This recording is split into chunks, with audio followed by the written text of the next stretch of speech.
देखिए बात यह है कि ये जो कम्युनिकेशन है ना, ये एक लफ्ज़ से निकला है उस लफ्ज़ का असल है कम्यून। कम्यून आपने सुना होगा लफ्ज़, और ये कम्युनिज़म भी उससे निकला है, कम्यून, जिसका मतलब है कि लोगों को इकट्ठा करना, इकट्ठा होना। तो कम्युनिकेशन का मतलब एक्चुअली इकट्ठा होने से ये लफ्ज़ निकला है, कम्युनिकेशन का ये मतलब है। बट जब हम इकट्ठा करते हैं किसी चीज़ को तो एक्चुअली उसको शेयर करते हैं। कम्युनिकेशन में भी हम शेयर, कम्यून का मतलब भी टू शेयर है। और आपको पता है ना, कम्युनिज़म का भी यही पूरा सिस्टम था कि सारे वसाइल को शेयर किया जाए। तो हमारे जहन में कम्युनिकेशन की जो डेफिनीशन है वो ये है कि मैं अपनी बात दूसरे को कैसे बता दूं, उसको मैं कैसे ये बात समझा दूं, उसको मैं कैसे कायल कर दूं, कैसे मैं उसको चुप करा दूं, कैसे मैं उसकी दलील को रद्द कर दूं, कैसे मैं उसको साबित कर दूं कि मुझे तुमसे ज़्यादा पता है, कैसे मैं उसको बता दूं कि तुम गलत कह रहे हो, मैं जो कह रहा हूं सही कह रहा हूं। तो हमारे ख्याल में अच्छा कम्युनिकेटर वो है जो बड़ा अच्छा पब्लिक स्पीकर है, जिसको लैंग्वेज बहुत अच्छी आती है, जो अंग्रेज़ी बड़ी अच्छी बोल लेता है, जो मुहावरे बीच में मजाक कर लेता है, विट कर लेता है, अगले को चुप करा देता है, तो वो अच्छा कम्युनिकेटर है। लेकिन मैं आपसे अर्ज़ करूं कि जब आप कम्युनिकेशन का पूरा लिटरेचर पढ़ते हैं और इसको ख़ुद भी एक प्रैक्टिकली देखते हैं तो कम्युनिकेशन का इन सारी चीज़ों से कतई कोई ताल्लुक़ नहीं है, बहुत ही थोड़ा ताल्लुक़ है।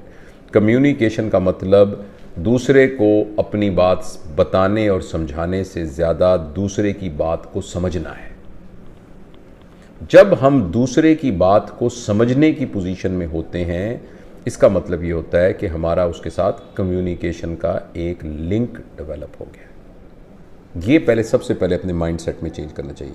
दो बंदे जब आपस में गुफ्तगू कर रहे हैं तो कम्युनिकेशन का मतलब ये है कि उन दोनों को एक दूसरे की बात समझ में आ जाए। लिहाजा मैं अच्छा कम्युनिकेटर अगर हूं तो उसका आउटकम ये होगा कि मुझे आपकी बात समझ में आ गई है, तो इसका मतलब है मैं अच्छा कम्युनिकेटर हूं, मुझे आपकी बात को मैं समझने के काबिल हो गया हूं। ये इसका दूसरा एस्पेक्ट है कि फिर मैं अपनी बात आपको समझा सका हूं कि नहीं समझा सका। पहली बात तो ये रखनी चाहिए।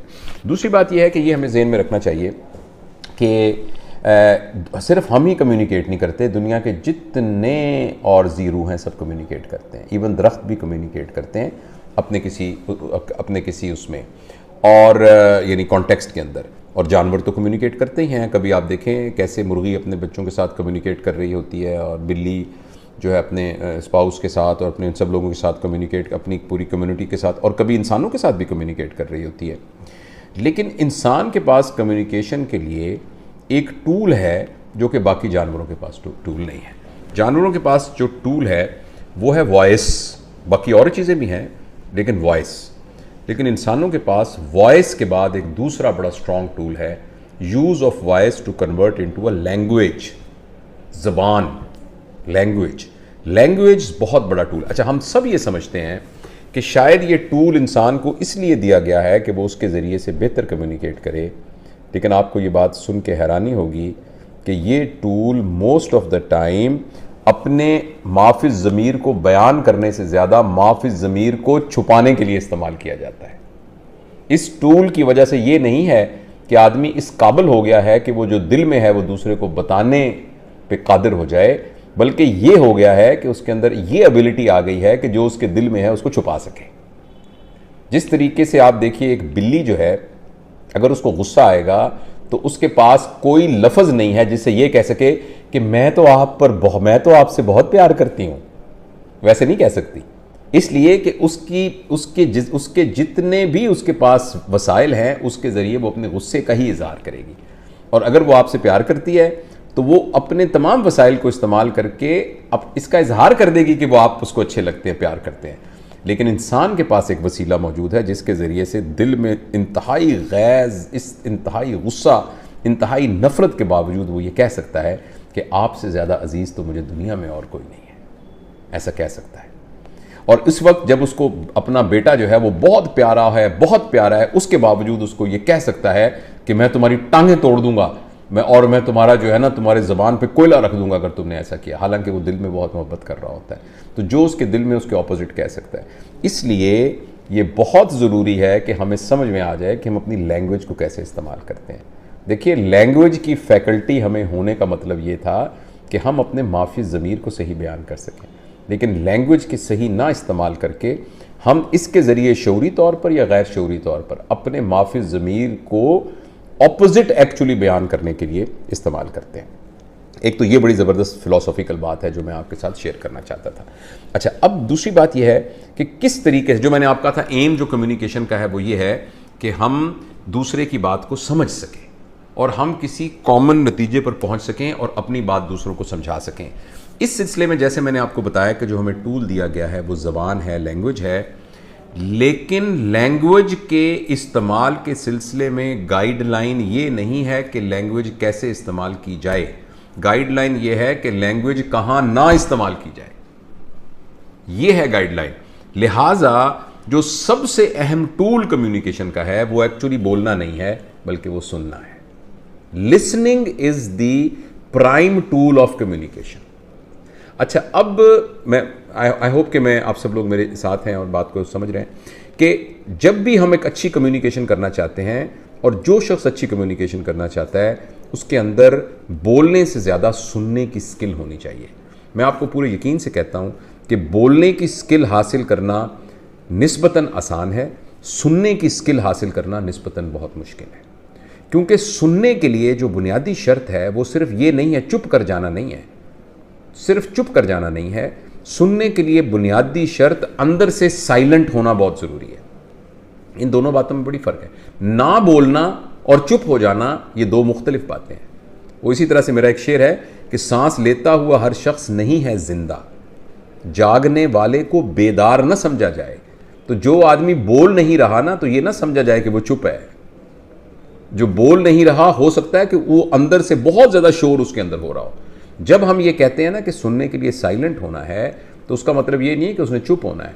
उसका मतलब है कि उसने अंदर से तैयार होना है, बिल्कुल उसके अंदर के अपने ख्यालात बंद होने बहुत ज़रूरी हैं। देखिए ना, आप और मैं सामने बैठे हैं, फ़र्ज़ करें आपके दिमाग से एक इलेक्ट्रिक एक चीज़ सिग्नल मेरे दिमाग में आ रहे हैं। ऐसे ही होता है ना कम्युनिकेशन के दौरान। और अगर मेरे दिमाग में अपना शोर हो रहा होगा तो वो सिग्नल आ ही नहीं सकेंगे। तो जो आदमी भी अच्छा कम्युनिकेटर बनना चाहता है ना, वो आज से ये प्रैक्टिस करे कि वो साइलेंट होना सीखे। जब दूसरा बात कर रहा है, बिल्कुल यकसू होके, चुप होके उसको सुने, और सुने समझने की नीयत से उसको सुने। कहते हैं जो अच्छे कम्युनिकेटर होते हैं ना, वो कभी भी बात को शुरू नहीं करते, अलबत्ता वो बात को ख़त्म करते हैं। शुरू कोई और करता है, ख़त्म वो करते हैं। इसलिए कि अच्छा कम्युनिकेटर सबसे पहले अगले का पूरा डाटा ले लेता है, अगले से पूरी की पूरी इंफॉर्मेशन ले लेता है, पूरी तरीके से मामलात को समझ लेता है। इसके लिए साइलेंट होना ज़रूरी है। मैं दोबारा से इस एल्गोरिदम को, यानी इस तरतीब को अर्ज़ करता हूँ। अच्छी कम्युनिकेशन का मतलब समझना है, अच्छी कम्युनिकेशन का मतलब समझाना नहीं है सिर्फ। नंबर 2, अच्छी कम्युनिकेशन के लिए मेन टूल बोलना नहीं है, मेन टूल सुनना है। और हम सुनना सबसे मुश्किल काम है। और एक्टिवली साइलेंट होने के लिए, एक होता है ना साइलेंट होना, एक होता है एक्टिवली साइलेंट होना। साइलेंट होने का मतलब यह है कि आप आवाज़ मुंह से नहीं निकाल रहे, चुप हैं। लेकिन एक्टिवली साइलेंट होने का मतलब है कि ना सिर्फ आप मुंह से आवाज़ नहीं निकाल रहे, बल्कि आप रिसेप्टिव हैं और अगले की बात को समझने, अब अंदर आने दे रहे हैं, समझने की कोशिश कर रहे हैं, यानी आप जेन्युइनली खामोश हैं। अब अगला बड़ी ज़रा थोड़ी तवज्जो से सुनिएगा। हम अक्सर खामोश नहीं रह सकते, साइलेंट नहीं रह सकते। आप कभी नोट कीजिएगा, जब दो लोगों के दरमियान नॉर्मल नहीं, हॉट गुफ्तगू हो रही हो, लड़ाई या झगड़े की गुफ्तगू हो रही हो, या डिफरेंस ऑफ ओपिनियन हो रहा हो, क्योंकि कम्युनिकेशन के टेस्ट तो उसी वक्त होगा ना कि जब आप उस बंदे से गुफ्तगू करेंगे जिसके साथ आपकी कुछ ताल्लुकात स्ट्रेन हैं और आप कुछ बातों में आपका जो है नज़रिया और एक दूसरे से मुख्तलिफ है। जब इस तरह की कोई भी गुफ्तगू हो रही होती है तो आप देखिए कि वो गुफ्तगू कभी भी डायलॉग नहीं होती। वो गुफ्तगू हमेशा, हमें लग रहा होता है कि दो बंदे चीख चीख के बातें कर रहे हैं, मगर वो डायलॉग नहीं होता। वो इसलिए कि उनमें से कोई भी आदमी चुप नहीं होता। चुप का मतलब है अंदर से एक आदमी जब बोल रहा है, दूसरा आदमी सिर्फ इंतजार कर रहा होता है कि जब इसकी गुफ्तगू में एक वक्फा आए तो मैं अपनी बात वहीं से शुरू करूं जहां मैंने पहले ख़त्म की थी। इसका मतलब यह है कि जब भी हमें वाकई कम्युनिकेशन स्किल्स को यूज़ करने की ज़रूरत होती है, इस्तेमाल करने की, तो हम उस वक्त साइलेंट नहीं होते, हम अंदर से बोल रहे होते हैं। चूंकि हम बोल रहे होते हैं तो हम बुनियादी तौर पर अगले बंदे की बात की सिर्फ दलील सोच रहे होते हैं कि उसकी बात का मैं जवाब क्या दूं। हम उस बात को समझ नहीं रहे होते, राइट। इसके लिए अच्छा, अब अगला मैंने बहुत गौर किया इस बात पर कि हम चुप क्यों नहीं होते। तो मैंने काफ़ी गौर किया, कुछ लिटरेचर भी सर्च की, कुछ मैंने लेक्चर्स भी लोगों के सुने जो कम्युनिकेशन स्किल्स के माहिर थे। तो मुझे ये बात समझ में आई कि इंसानों के रवैये दो तरह के होते हैं, और ये मैंने किसी और कंटेक्स्ट में बात की भी है। वो कुछ लोगों के रवैया होता है जिसे हम समझाने के लिए कहते हैं अर्निंग रवैया, और कुछ लोगों का होता है लर्निंग रवैया। ये दो रवैये हैं।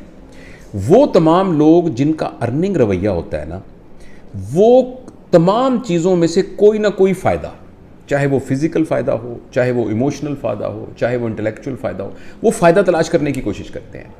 और जिनका लर्निंग रवैया होता है वो हर चीज़ में से सीखने की कोशिश करते हैं, और वो हर वक्त ये कोशिश कर रहे होते हैं कि किस तरीके से मेरी ग्रोथ हो, कैसे मुझे नई चीज़ पता लगे। जब हम कम्युनिकेट कर रहे होते हैं तो वो लोग जिनका अर्निंग रवैया होता है, वो सिर्फ अर्निंग रवैये वाले हमेशा प्रोटेक्टिव फेज के अंदर होते हैं। वो हमेशा अपनी ईगो को, अपनी बात को, अपनी इज्जत को, अपनी बेइज्जती को, अपनी पैसों को, अपनी चीज़ों को, इन चीज़ों को बचाने के फिक्र में होते हैं। लिहाजा वो खामोश नहीं रह सकते, अंदर से चुप नहीं रह सकते, क्योंकि चुप रहने के लिए लर्निंग एटीट्यूड चाहिए। लिहाजा वो बंदा जिसका रवैया लर्निंग हो, जो इस गुफ्तगू से भी सीखना चाह रहा हो। फर्ज करें अपने बेटे को भी किसी बात पर उसकी सरजनिश कर रहा है या कर रही है, तो उस सारे एटीट्यूड में भी अगर उसका लर्निंग रवैया होगा तो वो इस गुफ्तगू में ये जानने की कोशिश करेगा कि आखिर उसके बेटे के हर दफ़ा नंबर क्यों कम आते हैं, उसके पीछे क्या फैक्टर है। अगर उसकी स्पाउस के साथ लड़ाई होगी तो वो ये जानने की और समझने की कोशिश कर रहा होगा कि आखिर ऐसी क्या बात है कि जब मैं घर में आता हूं तो ये रुस के बैठ जाती है एक तरफ। मैं इसको समझने की कोशिश तो करूं कि ये क्या हो रहा है, लेकिन जिसका अर्निंग रवैया होगा वो सरजनिश के पोजीशन में होगा, वो डांटने की पोजीशन में होगा, वो नुक्स निकालने की पोजीशन में होगा, वो ये देखेगा कि मैं गलती कौन सी इसमें से निकालूं, तो इस पोजीशन के अंदर होगा। ठीक है ना। तो इसलिए दोबारा से मैं बताऊं, अच्छी कम्युनिकेशन का मतलब है शेयर करना। अच्छी कम्युनिकेशन के लिए जो की पॉइंट है वो समझना नहीं है, समझाना नहीं है, समझना है। समझने के लिए जो चीज़ चाहिए वो एक्चुअली बोलना नहीं है बल्कि सुनना है, और सुनना तब मुमकिन होता है जब हमारा रवैया लर्निंग रवैया।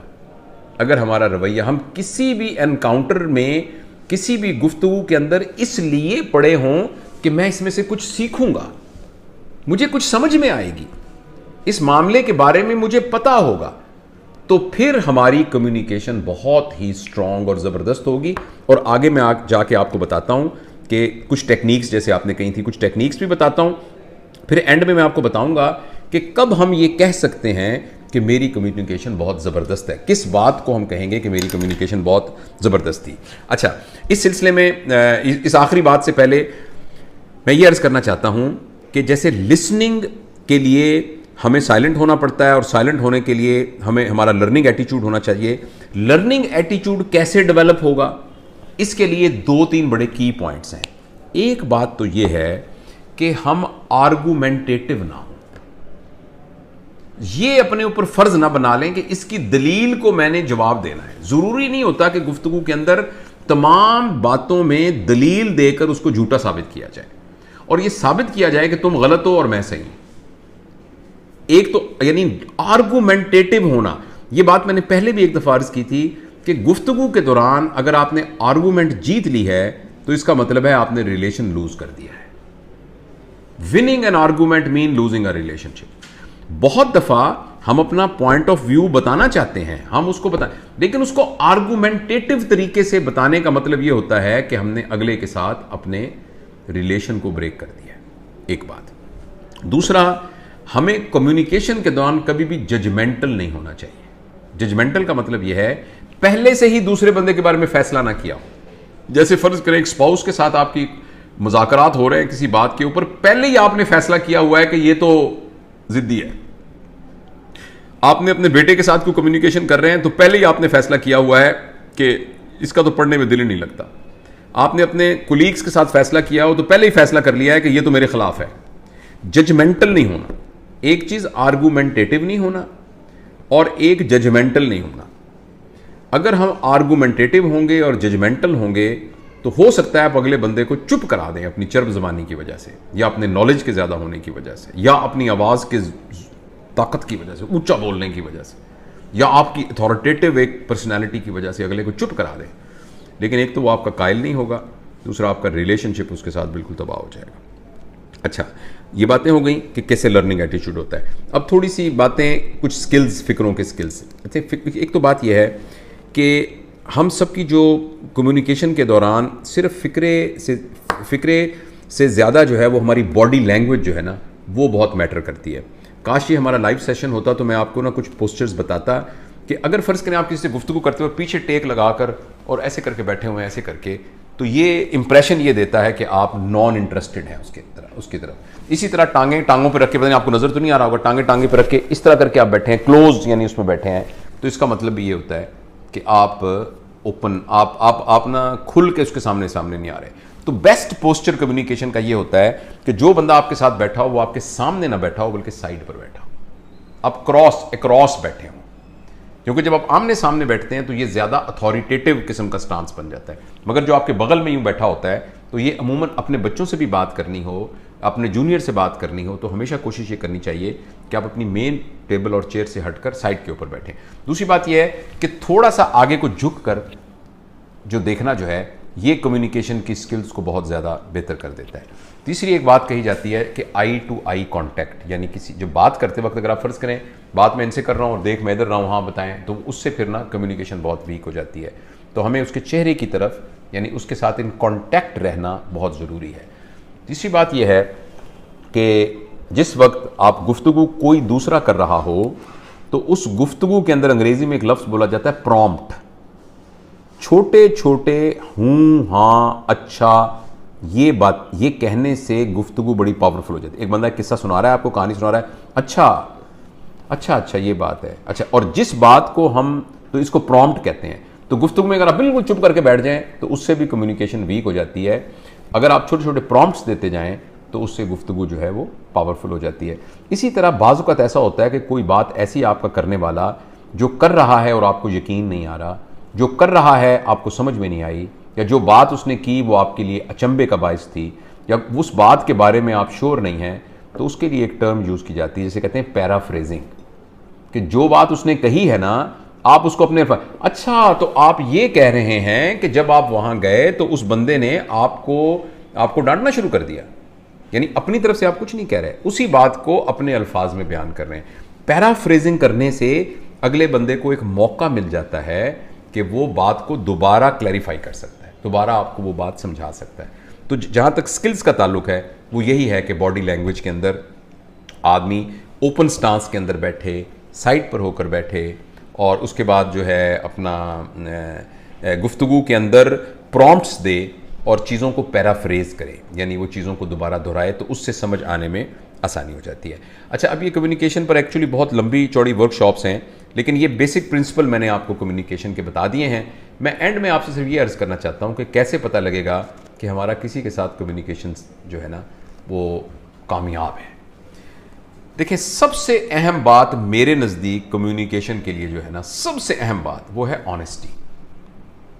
आप जिसके साथ कम्युनिकेट कर रहे हैं आप अंदर से ईमानदार हैं, आप वाकई दिल की गहराइयों के साथ उसको समझना चाहते हैं, आप वाकई पूरी ईमानदारी से यानी जानना चाहते हैं कि ये क्या है, उसके बारे में जजमेंटल नहीं है, उससे नाराज़ नहीं है, उसके बारे में आपने फैसला नहीं कर लिया, उसके बारे में आपने ऑलरेडी एक माइंड नहीं पहले बनाया हुआ, प्री कंसीव्ड आइडियाज़ आपके नहीं है, पहले से नहीं ज़हन बनाया हुआ कि ये तो बंदा ही ख़राब है। ईमानदारी अगर आपके अंदर होना किसी के बारे में कम्युनिकेशन में, तो बहुत ज़्यादा बोलने की ज़रूरत नहीं होती, आपको चीज़ें समझ में आ जाती हैं। और आखिरी बात यह है कि कब पता लगेगा कि हमारी कम्युनिकेशन वाला सेशन ज़बरदस्त गुजरा है, उसकी दो बातें हैं। जब बात ख़त्म हो तो दोनों बंदे कह रहे हों कि यार बड़ा मज़ा आया, यार आज आपके साथ जो वक्त गुजरा है ना, घंटा, बहुत मज़ा आया। अगर एंड में ये रिज़ल्ट निकले तो आप समझें कि आपकी कम्युनिकेशन बहुत ज़बरदस्त रही। और दूसरी बात यह है कि हम किसी न किसी नतीजे पर उठ के निकलें। इस गुफ्तगू के एंड में चाहे ये नतीजा निकले कि भाई हम दोनों एक दूसरे की बात को नहीं समझा सके, लेकिन कोई बात नहीं, हम फिर दोबारा कोशिश करेंगे समझाने की, चाहे इसी नतीजे पर भी उठें, लेकिन किसी ना किसी नतीजे पर हम निकलें। दूसरा, आप प्लीज़ याद रखिए कि कम्युनिकेशन शुरू करने से पहले आपके जहन के अंदर उसकी एक आइडियल आउटकम होती है कि अब मैं ज़रा उसको समझाऊं ना कि आइंदा से वो ऐसा बिल्कुल ना करे। उसके जहन में भी एक आइडियल किस्म की सिचुएशन होती है। प्लीज़ आप याद रखिए, कम्युनिकेशन के एंड में 100% आइडियल सिचुएशन अचीव करना ही कामयाबी नहीं है।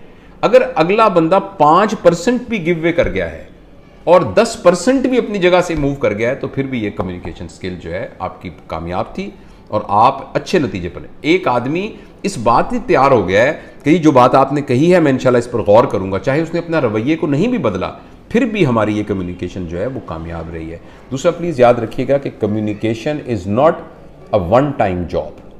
Communication is not a revolution. ये इनकलाब नहीं होता, मैं गल करांगा तो आइंदा तो वो फिर बंदे का पुत्र बन जाएगा। इनकलाब नहीं होता ये। कम्युनिकेशन एक एवोल्यूशन होती है, ये बतदरीज अमल होता है। This is like maturation, ageing की तरह का मसला होता है। जैसे ageing slow slow slow slow. तो अच्छी कम्युनिकेशन का मतलब यह है कि आपने थोड़ा सा मैदान हासिल किया है और उसके बाद आप फिर आहिस्ता आहिस्ता आगे मूव करना शुरू कर देते हैं। तो ये मेरा ख्याल है